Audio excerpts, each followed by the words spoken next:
In 1992, Imran Khan is a global icon, lifting Pakistan's first and only Cricket World Cup. He retires at his peak, but his greatest match is just beginning. Driven by his mother's death, he builds the nation's first free cancer hospital, then dives into politics. For 15 years, he's an outsider, winning almost no seats. Then the tsunami hits.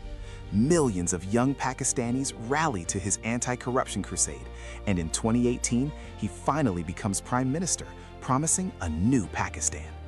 But his alliance with the powerful military fractures. The economy stalls. In 2022, he's ousted in a no-confidence vote. He survives an assassin's bullet and leads massive protests from the streets, but is eventually arrested. Today, he sits in a high-security cell, convicted of corruption and facing over 150 legal cases. The captain, now a prisoner. Is this the final chapter or the setup for his greatest comeback?